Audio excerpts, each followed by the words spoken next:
Apaga tu mic. Muy buenos días, compañero, compañera Dera. Hoy estamos acá haciendo una transmisión especial, diferente a lo que los tengo acostumbrados.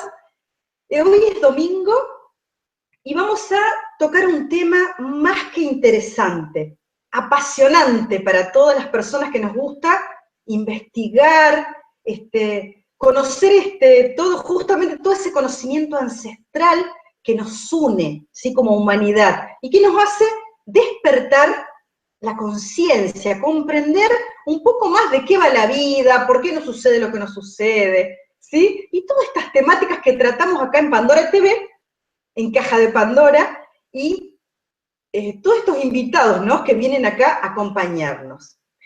Hoy nos acompaña una persona muy importante para mí, desde todo punto de vista. Bueno, es mi compañero de vida, mi marido, pero hoy está acá porque sabe mucho de este tema, sabe mucho, y no es que nos viene a hablar de cualquier cosa, él tiene su apuesta, su mirada particular sobre lo que es el tarot, pero no el tarot común, sino un tarot enfocado desde lo que es el simbolismo y el hermetismo. Ustedes saben que el hermetismo, llamamos hermetismo a todo ese conocimiento que ha sido tan bien guardado, ¿sí? Ha sido guardado, ha sido custodiado por muchos siglos, justamente por el poder que otorga cuando alguien puede apropiarse de toda esta simbología. Ahora, el tarot en sí es lo que compartimos, es un universo, es entrar en ese universo que compartimos en cuanto al inconsciente colectivo, y nos va a marcar esos diferentes estados de niveles de conciencia por el que atravesamos las personas en diferentes momentos de nuestra vida, ¿sí? Vamos a ver, a ver qué nos dice Leo de todo esto. Bueno, Leo tiene toda una formación en lo que es análisis del sistema, programación web, pensamiento lógico-matemático, biotecnología, pero bueno, por ese lado algo habrá tenido que ver, ¿no?, en esta apuesta. Pero lo que nos interesa que nos cuente hoy, ¿sí?, es hablar del tarot en sí. El tarot en sí es diferente. Hoy vamos a enterarnos por qué es diferente, cuáles son las diferencias, en qué nos favorecería conocerlo más, y sobre todo el tema que venimos a tratar acá, cuál es la conexión con el hermetismo, ¿sí? Entonces, a ver, en primer lugar, bienvenido, Leo. Te pido que prendas ahora sí el micrófono. Bienvenido al programa, y la pregunta es, ¿qué es el tarot en fin? Bien, bueno, ante nada, muy buen día, buenas tardes, depende en qué momento lo estén mirando a este programa. Muy entusiasmado por estar acá, un poco nervioso también. Pero, bueno, a ver, el tarot en sí. El tarot en sí surge en mi vida más que como una respuesta que está bastante ligado a lo que es esperar la respuesta, ¿no?, en el paradigma religioso, como una pregunta abriente. Es un proceso que ya existe, que está en vías de desarrollo y que implica tanto la confección de cada una de las cartas, de cada uno de los arcanos, así se llama, y la selección de los símbolos que contiene. Y además, la redacción de un libro que presenta este mazo. Es una apuesta, es una iniciativa que parte desde el deseo de tener precisamente una apuesta personal en mi vida, que mueva un poco los engranajes de ese polo creativo e intuitivo que desde mi profesión y formación siempre tengo que terminar dándole una vuelta para poder expresarlo. La simbología, o sea, el tarot es simbología pura. La simbología siempre me trajo. Creo que los primeros contactos con algunos mazos en particular resonaron de manera profunda en mí. Si bien esta investigación fue un hobby durante muchos años, hubo un hecho bisagra, por supuesto, que fue haber entrado en contacto con el hermetismo a través de la Escuela Ética de Cristian Ceballos. Aprovecho a mandarle un gran saludo a él y a mis compañeros de enseñanza. Y bueno, y empezar un recorrido que me permite ver la realidad desde una perspectiva diferente, ¿no? Es un cambio de punto focal que me está permitiendo separarme poco a poco, porque es un proceso, no es algo que se hace de un día para el otro, pero de a poco me voy separando de lo que llamamos la demanda del otro, ¿no? Y ahora hacer sí algo desde mi propio deseo.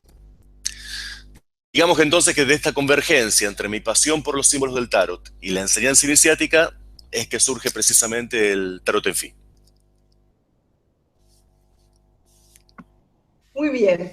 Te paso a avisar que voy a hacerte muchas preguntas, todas las que estén a mi alcance, porque bueno, no sabemos, ¿sí? Entonces, hoy estoy acá en calidad de entrevistadora, ¿sí? Lo que quiero preguntarte, me parece muy, muy importante, es cuando la gente habla de tarot hoy en día, ¿de qué está hablando? Cuando la gente habla de tarot. Bien. ¿Tengo activo? Sí. El concepto actual del tarot, tal como lo conocemos hoy, en realidad también sufrió una evolución desde su creación como tal. Si nos basamos en la evidencia arqueológica estrictamente documentada, van a ver que las cartas aparecen recién alrededor del siglo XV y los mazos más antiguos relacionados con el tarot, porque no eran como son ahora, tenían muchos menos arcanos, mucho menos cartas. Recién aparecen aproximadamente un siglo más tarde, en el XVI. Hay que mencionar también que en esa época los arcanos eran usados para jugar. Había un juego de tarot. Y los símbolos, las imágenes que se plasmaban, tenían mucho que ver con ideologías, corrientes filosóficas, hechos de poder. Incluso algunas familias poderosas tenían tarots que estaban simbolizados prácticamente con su heráldica, ¿no? Todo esto ocurrió aproximadamente en la zona mediterránea, especialmente en España, sur de Francia, Italia, en esa zona.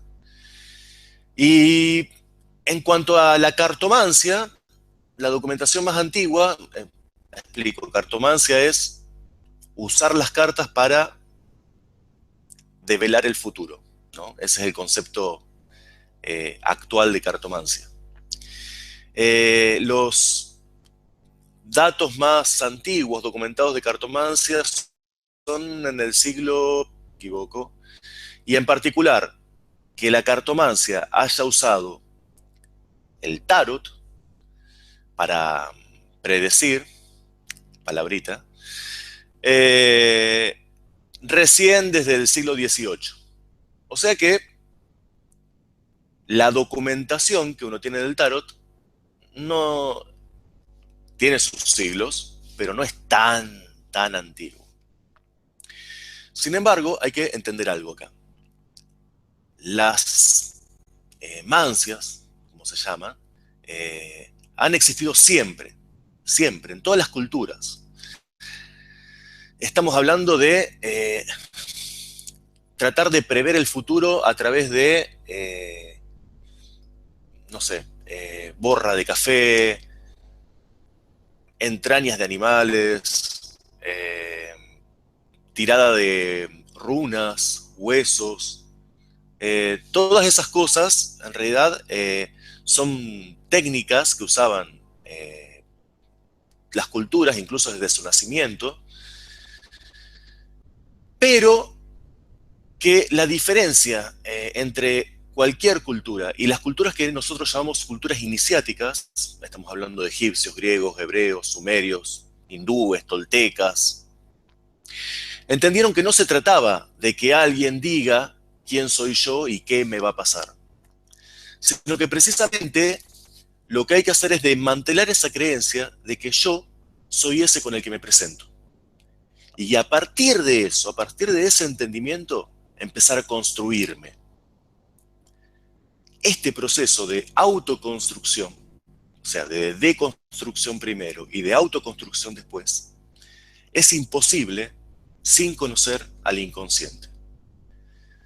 De esa forma, una disciplina de estos tipos se transforma en sagrada.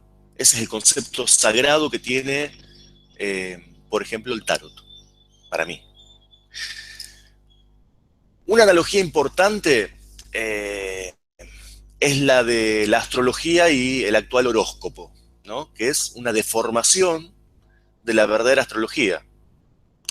La verdadera astrología, llamémosle astrología iniciática, no está orientada a la futurología, al morbo por lo oculto o a escuchar qué dice el otro respecto de mí.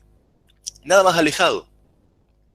Es una orientación hacia el autodescubrimiento, orientado a leer cómo y dónde se encuentran determinadas energías en ciertos momentos críticos de la vida de una persona. Precisamente para que esa persona comprenda qué se le está jugando desde lo inconsciente, desde lo que no puede ver. Bueno, exactamente lo mismo podemos trasladarlo y decirlo del tarot. Y esto no es casual porque el tarot contiene referencias directas a la astrología, tanto en los cuerpos celestes como en las constelaciones zodiacales. Sin embargo, así como están unidos en sus fines y símbolos, también lo están en cuanto al uso desviado que se suele hacer de él. Si preguntamos, como decías vos, si le preguntamos a la gente en la calle que nombren una palabra asociada al tarot, y filtramos y dejamos fuera de este relevamiento las palabras como charlatanería, estafa, embusteros,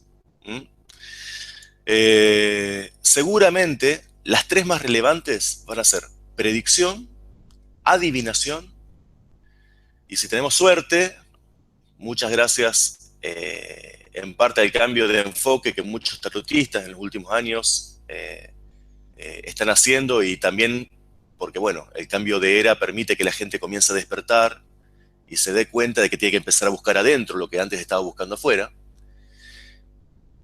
Puede aparecer una tercera palabra que es autoconocimiento. Pero no creo que me equivoque si decimos que las dos primeras van a tener muchísimo más peso que la segunda. Y es bastante interesante porque justamente estas dos primeras palabras, predicción y adivinación, tienen, bueno, precisamente serios problemas como significantes, ¿no? Ese es un temita también.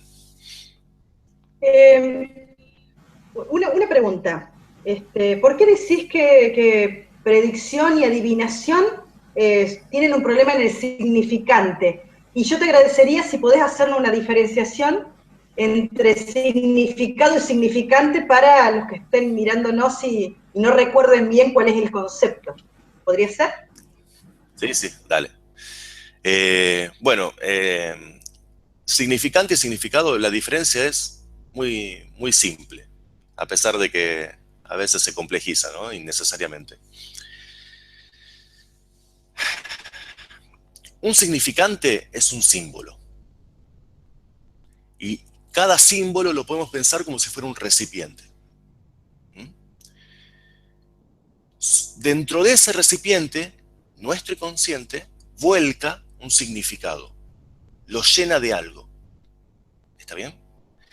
Entonces, si una cosa es un vaso y otra cosa es que sea un vaso de vino, un vaso con agua, un vaso con, no sé, jugo. Cuando yo miro el vaso con jugo, o miro un vaso con vino, o miro un vaso con agua, evoco el agua, evoco la botella de vino, evoco jugo. ¿Está bien?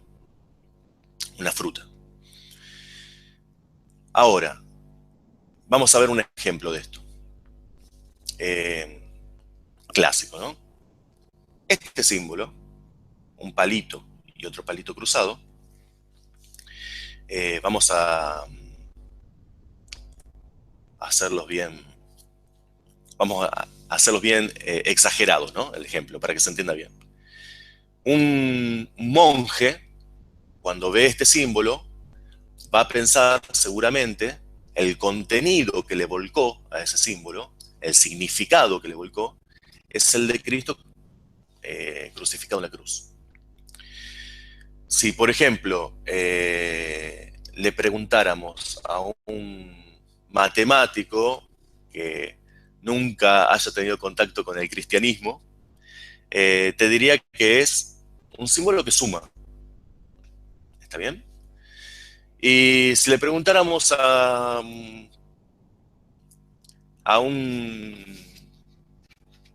miembro de una tribu en África, o totalmente de una civilización totalmente distinta a la nuestra, probablemente diga que es el símbolo que usa para marcar en los árboles cuál es el territorio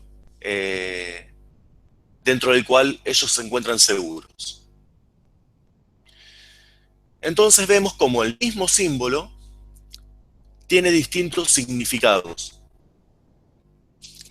Entonces, el símbolo es el significante, y sobre el símbolo se carga el significado, la imagen. ¿Está bien?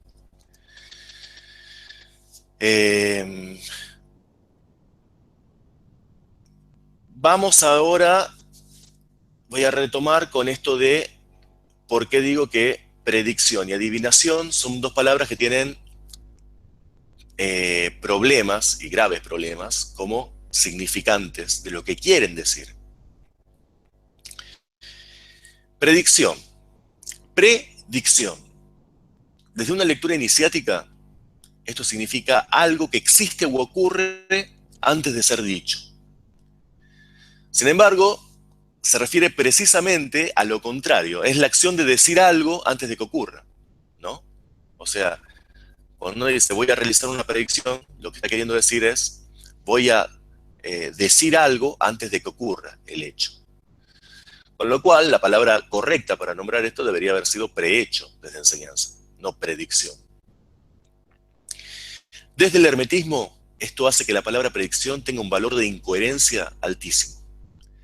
Sobre todo, debido a que todo comienza y existe una vez que es nombrado. La palabra es el primer símbolo a través del cual yo puedo investir un significado que haga referencia a algo que existe en el mundo denso. Si yo no tengo palabras para nombrar algo, la existencia de ese algo en mi experiencia sensorial no existe como tal. No es que no lo voy a ver, pero para mí no va a significar nada.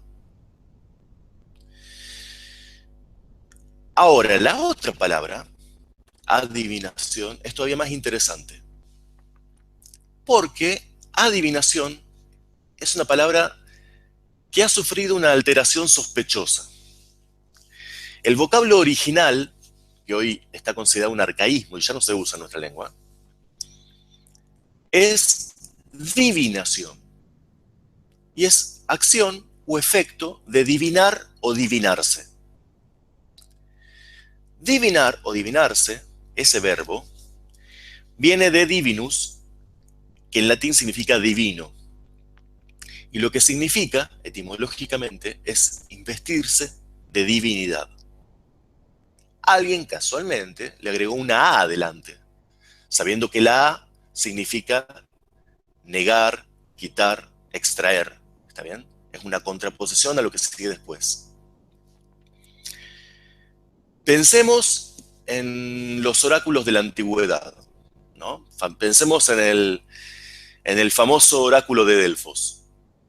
En muchos mitos griegos, los héroes acudían a ese lugar sagrado y consagrado a Apolo precisamente el dios de la luz, para que él les hable e ilumine respecto de sus dudas y problemas, ¿no?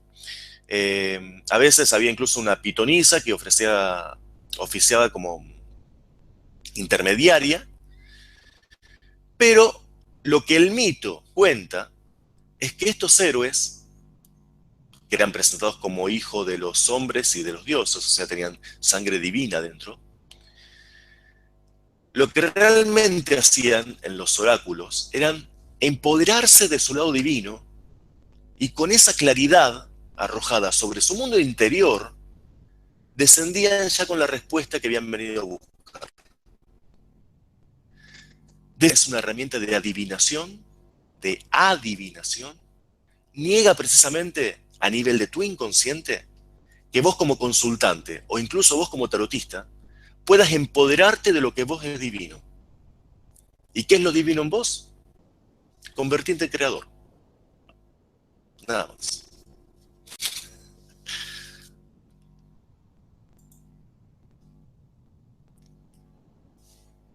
Leo, has nombrado el inconsciente, ¿sí? Sí. Dijiste que tiene que ver con el inconsciente. A mí me gustaría que desde lo que es el tarot en fin, ¿sí?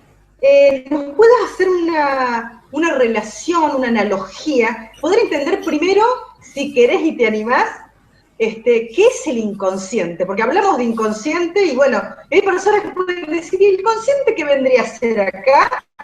¿Y cómo interactúa, que es la gran pregunta, cómo interactúa justamente con el tarot? ¿Sí? ¿Si te animás? Es una preguntita. Bueno, a ver, el inconsciente. La aproximación que yo tengo del inconsciente, por supuesto, no es mía. La interpretación es mía, pero puesto en lo que la enseñanza explica, que a su vez está basada en la teoría del psicoanálisis que comenzó Freud y posteriormente amplió Lacan. Vamos a tratar de explicarlo fácil para que se entienda, llegar, porque es un tema muy complejo. Digamos que lo que la mayoría usamos para presentarnos o describirnos, lo que decimos que es nuestra personalidad, yo soy así, cuando nos calificamos y decimos, ah, sí, yo soy así, bueno, yo soy así, es mi forma de ser. Eso en realidad, pensemos que es una escena en una obra de teatro. La gente va a la obra, se sienta en su butaca, nos observa, nos ve, vive de esa manera, ¿no? Percibe la obra. Y ante esa obra reacciona. Algunos se emocionan, otros se divierten, habrán los que se enojan, y seguramente muchos permanecerán impávidos en su butaca y no les interesará nada. La miran por mirarla nomás. Ahora, en esta obra hay un director que nunca sale a escena, quien decide cómo es la dinámica de los actores, cómo se mueven en el escenario, las poses que tienen que adoptar, los tonos que tienen que usar, cuáles serán las características del vestuario, la ambientación, qué música e iluminación utilizar y coordinar. Y de vez en cuando pone la historia o la escena que le imprima algún sello propio a ciertos clásicos. ¿Mm? Bueno, ese director es nuestro inconsciente, el que está detrás del telón, organizando todo lo que se ve hacia afuera. Ahora, más allá del elenco y del staff, y más allá del director, todavía hay dos roles que no hemos nombrado. El autor o el guionista de la obra y el productor.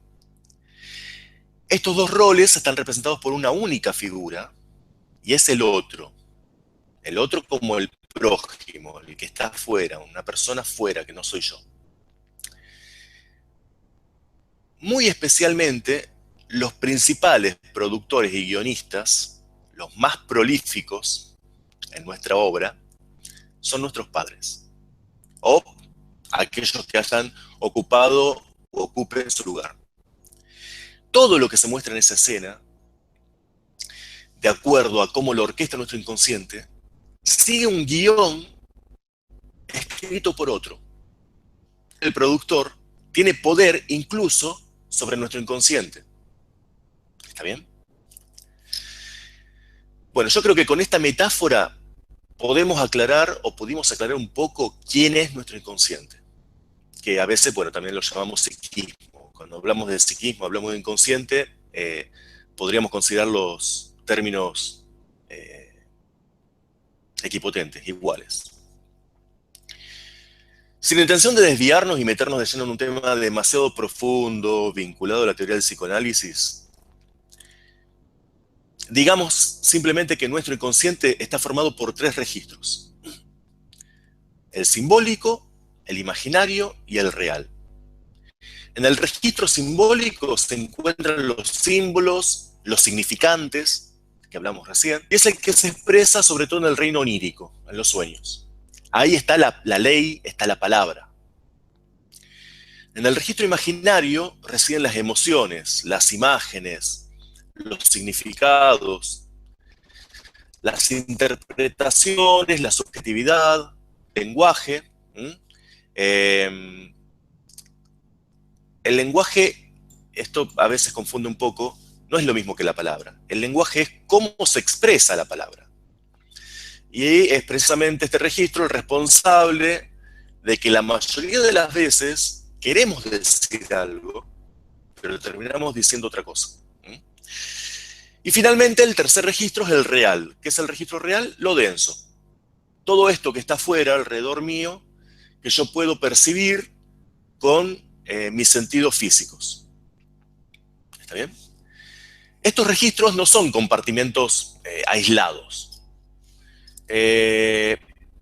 La forma más fácil de ver cómo interactúan, como si fueran tres conjuntos que se van intersecando, o sea, como que hay una intersección en los conjuntos, o se van separando.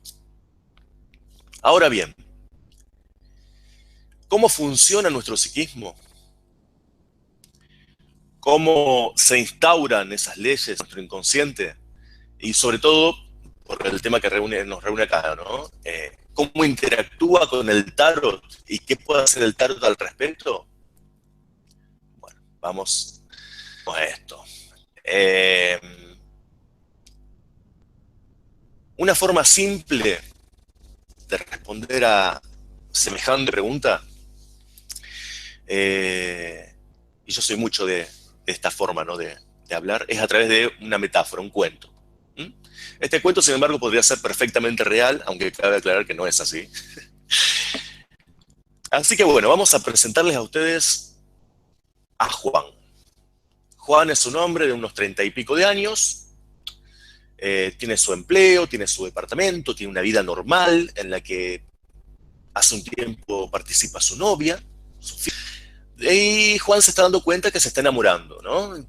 Todo va viento en popa, y esto que aparentemente son todas buenas noticias, a Juan lo preocupa un poco porque Juan tiene mala suerte en el amor. Si mirásemos el prontuario de Juan, podríamos conocer, por ejemplo, a Silvina, una chica que era un dulce, era una chica rica, ¿viste? Hasta que se juntaron. Y después, todos los días, estaría Rosa. Con Rosa tenía tantos planes hasta que se fue con el hijo del vergolero. Y tenemos a Bianca. Bianca, que era fría, tenía hielo en las venas. Y luego verificó el día que llegó al departamento y descubrió que se había ido Bianca, se cosas de Bianca y no le dejó ni siquiera una nota en la heladera. Entonces, es lógico que Juan, ante esta nueva etapa que siente que está por comenzar con Sofía, se encuentre preocupado y decide realizar una consulta con un tarotista. Entonces le llegan a Juan, el universo le hace llegar dos datos. El de Mercedes, que es una señora que realiza consultas en su departamento, conocida a un amigo, y el Doña Chala, que es una brujita, de estas que nadie va, nadie fue, pero todos tienen un conocido que fue y le aseguró que lo que dijo se le cumplió así como decimos acá en Argentina, que te canta la posta, ¿no? Entonces Juan se pregunta, ¿cuál consultar? Y acá se abren dos líneas temporales. Pero antes de acompañar a Juan a cada una de esas líneas temporales, vamos a rebobinar unos 30 años en su vida, cuando tenía 5 años, digamos. A esa edad, Juancito era un nene feliz. Era un hijo único, el sol de los ojos de la mamá, el objeto de todos los juegos del papá. Hasta que ocurren dos cosas en muy poco tiempo, dos cosas que son para su mente casi simultáneas, que son que nace un hermanito y que el papá pierde el trabajo. Esto genera que de pronto estén todos pendientes del nuevo integrante. En su pieza aparece una cuna, aparece un catre, aparecen pañales, aparecen gritos, aparecen llantos a cualquier hora. En la casa se vive un clima de tensión, provocada lógicamente por la situación económica y el desafío que es encima tener un nuevo integrante de la familia. Y bueno, frecuentemente se escuchan reniegos, quejas, expresiones que destacaban lo bien que estaban antes, lo mal que está todo ahora. Todas cosas que son lógicas en una circunstancia como esa, digamos, en la vida real, ¿no? Ahora, Juancito es un niño de 5 años. Lo que él entiende es que cuando estaba solo tenía todo y ahora le arrebataron la atención de mamá, le arrebataron los juegos de papá, le arrebataron la habitación y ahora mamá dicen que está todo mal. Y en el inconsciente de Juancito se inscribe una ley. Cuando estoy solo, las cosas van bien. Y entonces su inconsciente comienza a trazar estrategias que en ese principio son muy rudimentarias. Podríamos estar hablando, por ejemplo, de esconderse debajo de la cama, para asegurarse de estar solo. Porque él entiende que estando solo, las cosas van a estar bien. Y si no funciona, el niño no va a cuestionar la ley. Lo que va a cuestionar es la estrategia. Y entonces, ¿qué va a hacer? La va a refinar. Y a medida que pasen los años, la estrategia va a ir perfeccionándose, porque si bien Juan crece y madura y entiende un montón de cosas, su inconsciente sigue teniendo 5, 6, 7 años como mucho. Y ante cualquier amenaza hacia esa soledad que él entiende que le trae bienestar, el inconsciente va a liberar una cadena de efectos orientados a conseguir la mejor probabilidad, la mejor posibilidad en ese contexto para asegurar su soledad. Por supuesto, y vale aclararlo, el verdadero problema de Juan no es ni su mala suerte con las mujeres, ni la programación de que no es inconsciente. El verdadero problema de Juan, el mayor problema de Juan, es que no tiene la menor idea de por qué le pasan las cosas que le pasan, de qué hacen lo que hacen. Él se siente una víctima de un destino que está escrito no sé por quién, no sé dónde. ¿Está bien? Volvamos ahora sí al presente y vamos a acompañarlo, Juan, en esta línea en la que va a visitar a Doña Chala, la infalible, ¿no? En la cual, después de una cola de 6 o 7 personas, porque Doña Chala siempre tiene gente ahí esperando, entra, vamos a hacerlo bien brujita de cuento, ¿no? Todas las velas, Doña Chala con el turbante, un mantel muy vistoso, ¿no? Media luz. Él hace su pregunta respecto a su relación y Doña Chala saca una carta que indica un corte o un fin. El arcano 13, por ejemplo. Y Doña Chala, ¿qué le dice? No la vamos a dotar de sutileza tampoco. Esta relación, mijito, no tiene futuro. Se va a acabar. Meses más tarde, Juan recuerda esas palabras cuando se está separando de Sofía. Vamos para atrás. Vamos por la otra línea temporal, en la que Juan decide ir a visitar y consultarle a Mercedes. Mercedes, ante la consulta, supongamos que sea de la misma carta, le indica que las tendencias se inclinan hacia un corte, hacia el fin de la relación. Meses más tarde, Juan recuerda esa conversación al separarse de Sofía.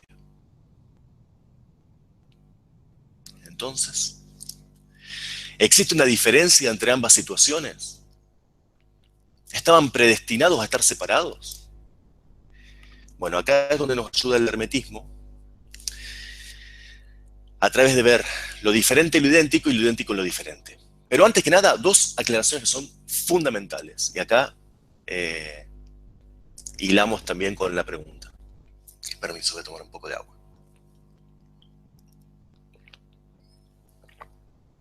Muy interesante, Leo, todo lo que estás contando. La verdad que en el chat la gente muy interesada en Doña Chala y en todo el tema del cuento. Así que vas bien, vas bien. Después les paso el mail de Doña Chala, cómo contactarla. Bueno, vamos a hacer dos aclaraciones fundamentales. Primero, la carta que sale, la carta es una manifestación del inconsciente de Juan. Lo es. ¿Está bien? Hay un experimento muy interesante, que no lo voy a nombrar ahora, pero imaginémoslo como si fuera una foto, una instantánea. ¿Está bien? En una foto yo no tengo toda la realidad, tengo una parte de la realidad fija. ¿Está bien? En un momento. Esa carta es como si fuera una foto. ¿Una foto de qué? Una foto de energías, de cosas que quieren expresarse desde el inconsciente de Juan. ¿Está bien? Asumimos que a pesar de sus diferencias, tanto Mercedes como Doña Chala tienen sus mecanismos para asegurarse que el mazo está conectado a Juan, cosa que es imprescindible, y libre de interferencias, tanto de las tarotistas como de consultantes anteriores. Eso lo asumimos. Con el cual es importante dejar dicho esto y que entendamos esto. La carta que sale es una manifestación del inconsciente de Juan. Lo segundo importante, tanto Doña Chala como Mercedes son sujetos de poder para el inconsciente de Juan. Juan no las ve como pares. Él acude a ellas en busca de una información que él cree que no tiene, aunque paradójicamente es el único que puede tenerla. Ahora bien, esta atribución de poder hacia un otro es siempre así, o por lo menos en la mayoría de los casos. E implica una responsabilidad enorme, como estamos a punto de ver, para el tarotista. Bien, una vez hechas estas dos aclaraciones, lo que Doña Chala realiza se denomina aserción. Es decir, es una afirmación, una categorización. Y con ello establece una profecía. Y justamente por el carácter de sujeto de poder que tiene Doña Chala para el inconsciente de Juan, para Juan esa profecía tiene carácter de verdad y establece en su inconsciente una nueva ley. Esta relación no tiene futuro. Con lo cual se inscribe un nuevo programa dirigido exclusivamente a terminar esa relación, para no contradecir la ley, porque eso está prohibido. A la ley hay que obedecerla. Y al haber este nuevo programa en el inconsciente, aumentan muchísimo las posibilidades de que, como dijimos en el cuento, la relación se acabe. Porque el programa original no se borró, no fue sobrescrito, no fue modificado ni reemplazado por este otro. Sigue funcionando como siempre. Pero ahora existe una sumatoria de fuerzas hacia un mismo hecho. Y las probabilidades, como todos saben, no se suman. Las probabilidades se multiplican. Y acá seguramente tenemos el secreto de la infalibilidad de Doña Chala. Por eso es infalible. Porque hace profecías. ¿Está bien? Ahora, importante distinguir dos cosas. En el primer programa de Juan, en la primera programación, la que está instaurado desde que es chico, el separarse de Sofía es un medio. El objetivo de ese programa es estar solo para poder estar bien. En el segundo programa, el objetivo es separarse de Sofía. ¿Está bien? Porque no hay forma que estando con Sofía pueda cumplir la ley. Es importante eso. Ahora, ¿qué pasó con Mercedes? Ella no hizo una afirmación. Ella no transformó en su discurso una posibilidad en una profecía. De hecho, fue muy cuidadosa en nombrar palabras como tendencias, probabilidades que se inclinan o favorecen una situación sobre otra, pero sin un carácter absoluto, ¿no? Permitiendo de esta forma y dejando dicho que la posibilidad de que no se manifieste existe. El problema es que en nuestro ejemplo, nuestra buena tarotista se quedó corta. Y nuestro consultante se dejó abrazar por el fatalismo. Para decirlo en castellano, le dijo sobre qué tenía que tener cuidado, pero Juan se fue igual que como entró. Es verdad que en esta sobresimplificación intencionada que estoy haciendo de la tirada, no estoy mencionando variantes que en muchos casos ayudan, ¿no? Estamos hablando de, por ejemplo, ciertas técnicas que permiten agregar cartas para ir en profundidad sobre un tema que es medio vago, o incluso hay ciertas tiradas donde hay ubicaciones que hablan directamente del nudo, de la raíz del problema. Pero generalmente, y esto es así, generalmente la atención en una tirada de cartas está enfocada en lo que va a pasar, en el resultado, ¿está bien? Y como mucho en cómo puede evitarlo. Y podrás evitar esa instancia en particular, pero el programa que tenés adentro va a seguir ejecutándose y aparecerán otras manifestaciones que pueden aparecer adentro o pueden aparecer afuera. O se va a aburrir Juan o va a hacer que se aburra Sofía. Y después de Sofía vendrán otras más, seguramente. Pero incluso se puede terminar casando con Sofía, pero siempre va a tender a estar solo, a tener sus cosas y no compartirlas. Entonces, hay muchas formas de estar solo para nuestro inconsciente. Y todas esas formas se van a seguir expresando porque ninguna de las dos partes, ni Juan ni Mercedes, puso el acento en el verdadero problema, sino en una consecuencia. A ver, si yo sigo guardando agua, pongo agua para enfriar en el freezer, inevitablemente voy a seguir obteniendo hielo. Y el problema no está en el agua, ni está en el hielo. El problema está en el medio, en lo que yo uso, en el programa encargado de enfriar el agua, por así decirlo. Si lo sigo poniendo en un lugar que en lugar de cortar a 6 grados, corta a 20 grados bajo cero, va a seguir habiendo hielo. El agua se va a seguir congelando. La mirada iniciática, en lugar de ir al resultado, a las consecuencias, lo que te invita es a explorar las razones, el porqué de esa carta. Te ayuda a entender, como dijimos antes, qué es lo diferente y lo idéntico, qué es lo idéntico en lo diferente. Esa carta está hablando de algo que ya existe en tu universo, eso es importante. Ya existe en tu universo. Ya existe en tu historia. Ya hay una programación, algo que ya está dado en vos, que para Juan es imposible ver en este momento. Y ese es su problema. No es culpa de Sofía, ni de Rosa, ni de Bianca, ni de ninguna de todas las otras. Tampoco es un destino escrito en las estrellas. ¿Está bien? No está atraído inexorablemente hacia un destino.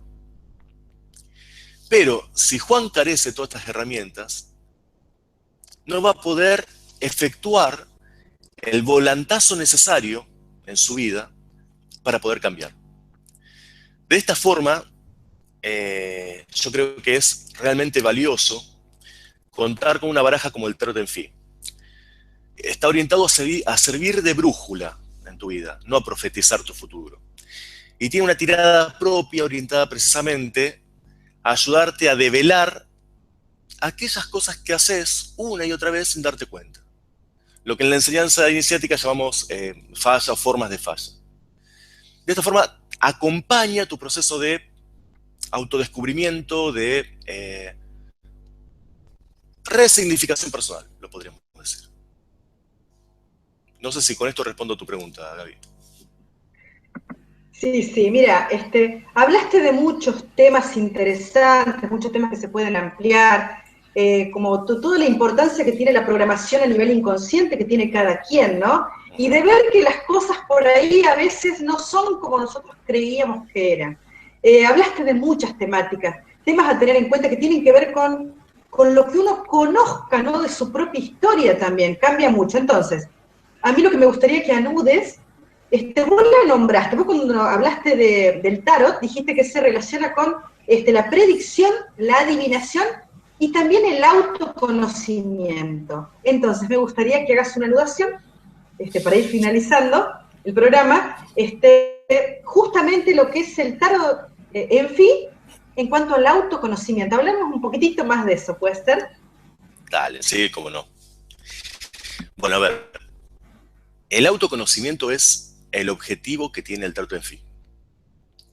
Es casi cómico cómo la gente suele acercarse al tarot en busca de lo oculto, ¿no?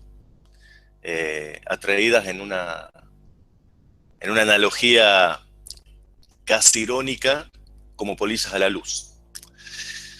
Yo mismo estuve en ese lugar. Está bien, yo cuando comencé a explorar por el tarot, estaba buscando a ver los símbolos, qué es lo oculto. Está bien, está bárbaro. Pero me di cuenta después que lo oculto no estaba afuera, lo oculto está dentro.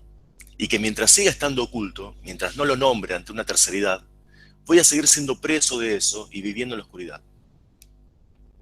Ahora, como dice siempre Cristian, el camino para conocerse no es fácil, no es para cualquiera. O por lo menos, no es para cualquiera en cualquier momento de su vida. Enterarte que llevas 30, 40 o más años creyendo que sos alguien que en realidad no existe y que tu personalidad es como una especie de máscara detrás de la cual no hay nadie, a veces es duro. Ahora, una vez que entendés eso, no puedes quitártelo de tu mente. Y en cierta forma te descomprime un montón, porque entendés que todas esas vergüenzas, todos esos miedos, todas esas frustraciones, toda esa carga que todos tenemos, no son tuyas. ¿Está bien? Y eso te permite y te abre un mundo de posibilidades.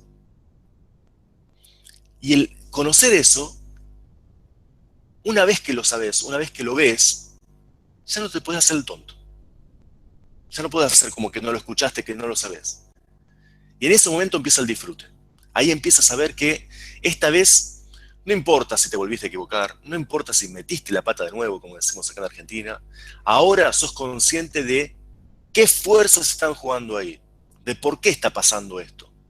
Y cada vez te vas a ir volviendo un poco más hábil, porque es como un arte marcial.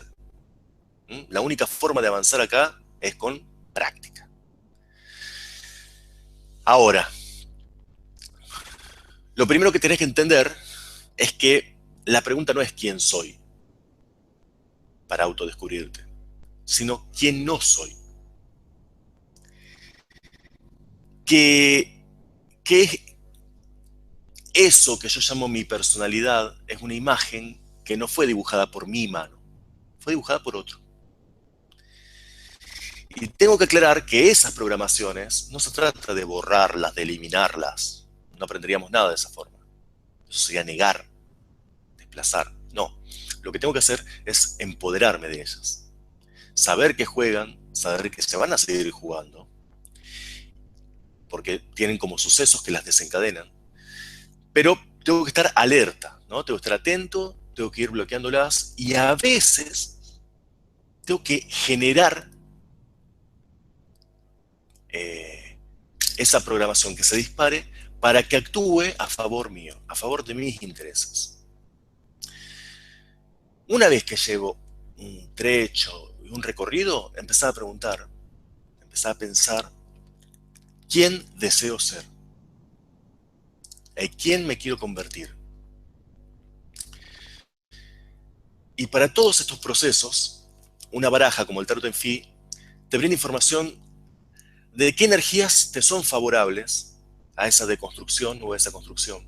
Depende del caso, en qué momento estás. Y qué energías quizás estén al alcance de la mano, que te sean cómodas manipular, pero que te conviene evitar, te conviene no tocar, en este momento al menos. ¿Está bien? Porque tocarlas es como en la tela de una araña, tocaste acá, pero la vibración termina desencadenando quizás una programación y obtenés el resultado precisamente opuesto al que tu ser, tu sujeto, quiere obtener. Entonces, bueno, podemos decir que estos tarots, o esta mirada iniciática de los tarots, como la del tarot en Fí, funciona como una especie de brújula, ¿no? Que te indica siempre cuál es el norte para el sujeto en el que te querés convertir. El tema, y quiero nombrarlo, es que hay veces en las que sale una carta que parece no tener coherencia, no parece tener relación con el lugar y el tema sobre el cual está dando información, o está queriendo dar información. En estos casos, y ya para cerrar, tengo una metáfora, yo ya les dije, soy muy dado a estas cosas, muy cortita esta vez. Supongamos que estás realizando una excursión en una zona montañosa, ¿no? Con bosques muy lindas, arroyitos, pero hay demasiada interferencia visual como para poder tener una visión a larga distancia. Y por supuesto, como pasan todos los cuentos, de pronto sentís que estás medio desorientado. Recordás que por ahí pasaba una ruta que te llevaba a una localidad donde pasar la noche, pero no sabes para qué lado está. Afortunadamente te encontrás con uno de esos puestitos que suele haber en esos parajes, donde hay mapas, información para turistas, para viajantes. Y bueno, empezás a buscar y lo único que encontrás, buscás un mapa de rutas, pero lo único que encontrás son un par de folletos de un paso alto donde sacar fotos panorámicas y un mapa hídrico de ríos y arroyos del lugar donde te marcan las zonas de pesca. Nada más. Entonces, ¿qué haces? Pollito, ofuscado, enojado, te vas protestando por tu suerte, hasta que, preguntando, orientándote y un poquito de suerte, lográs encontrar la ruta y la seguís en dirección al pueblo. Sin embargo, ya cuando empieza a cerrarse la noche, te das cuenta que el camino está totalmente anegado por la crecida de un río que lo atraviesa, y es impracticable. Es ahí cuando recordás el paso alto que había en el folleto.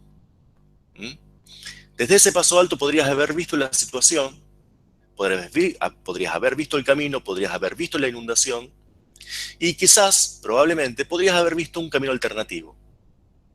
Y el mapa hídrico que precisamente te estaba marcando el problema. Entonces, lo peor que podés hacer cuando te sale una carta que no entendés es ignorarla. Porque probablemente está expresando algo que, más aún por estar fuera del alcance de tu conciencia, es precisamente la clave para recordarla. La clave para resolver algo para lo que no tenés respuesta. No importa si no llegás a la conclusión reveladora en ese momento. Recordala. En algún momento te va a ser de utilidad. Y si la tenés presente, vas a saber el momento exacto por y para el cual se manifestó.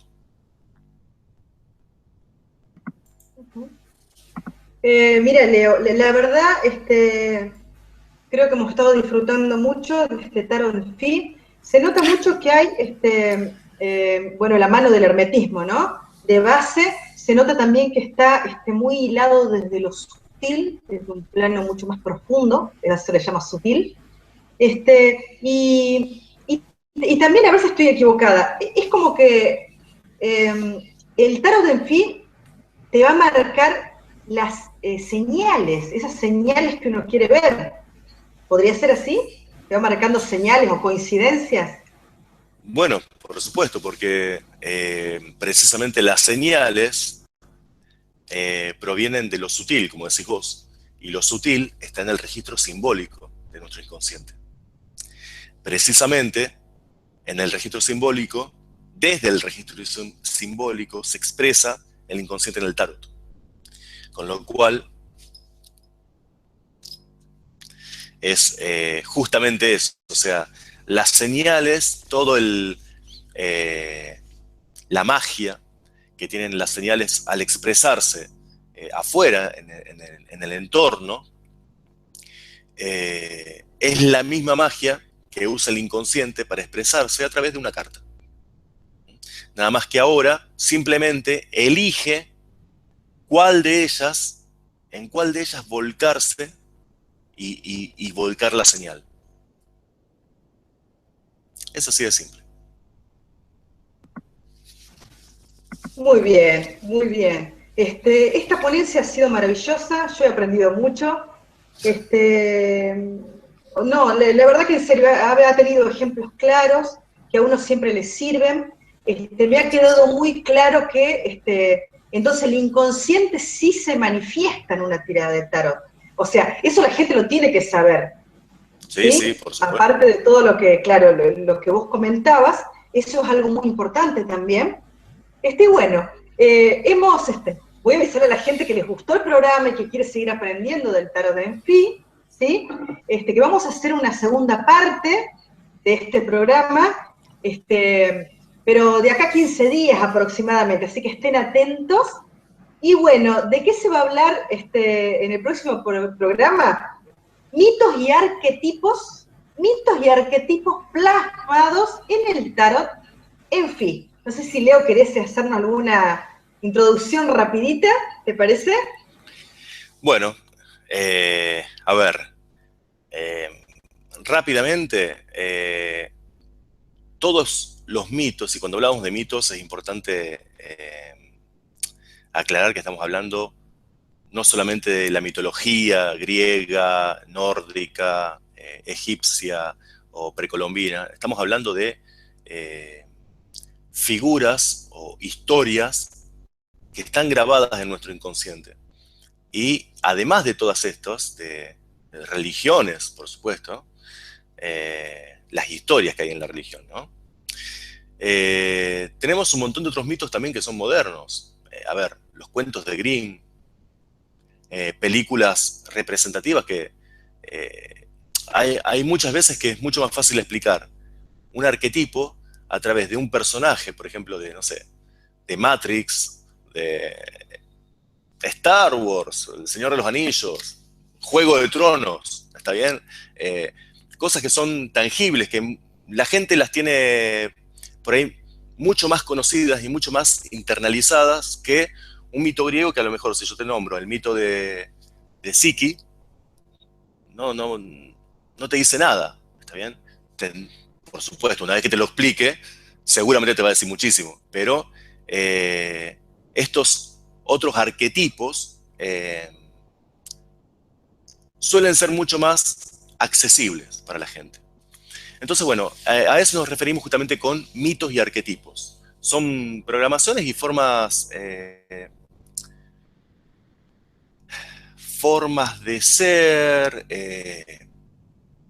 expresiones que se repiten, y que son universales. ¿Está bien? Ya, bueno, después entraremos bien en profundidad al respecto. Probablemente hagamos algunas asociaciones interesantes que por ahí mucha gente no tiene, acerca de el tarot el tarot con la cábala, el tarot con el ajedrez. Particularmente una variación del ajedrez que me parece muy interesante, que se llama Koupat o Chaturaji, que son 4, ¿no? O sea, en el tablero, en lugar de ser blancos contra negros, tenés 4 ejércitos. Y bueno, en astrología hay muchas cosas con las que se puede unir el tarot. Y entraremos seguramente, bueno,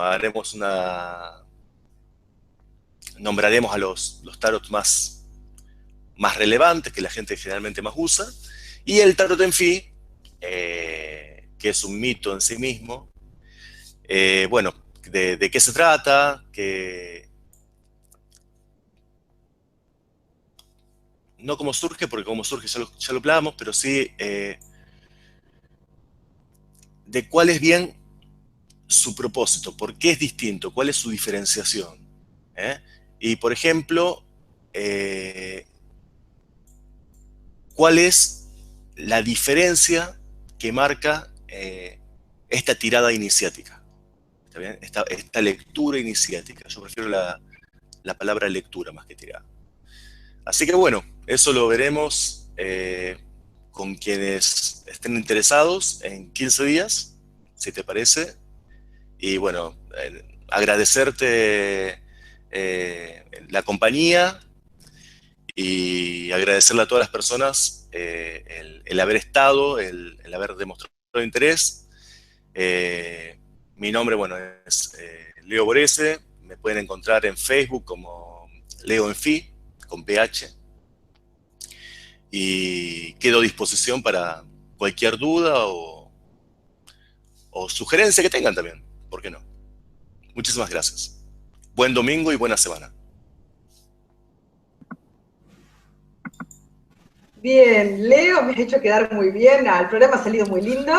Entonces, en 15 días vamos a estar haciendo la segunda parte de este apasionante tema que es el tarot, el inconsciente, las programaciones, cómo darle respuestas a que no puedo, cómo mejorar mi vida, cómo empoderarme, y todos estos temas tan lindos que tratamos acá y que ahora tratamos también los viernes en el programa de Bioenergía Aurea, obviamente, viernes a las 14 horas Argentina, 19 horas España, los voy a estar esperando, y en 15 días, obviamente, de nuevo con Leo Borese aquí, Leo Enfi, sería como él se dijo. Entonces, espero que lo hayan disfrutado, y muchas gracias, compañero, compañera Dera, por estar aquí haciendo el aguante a estas nuevas apuestas que hay en la nueva era, ¿sí? Hay que salir ahí y apostar, que acá va la vida.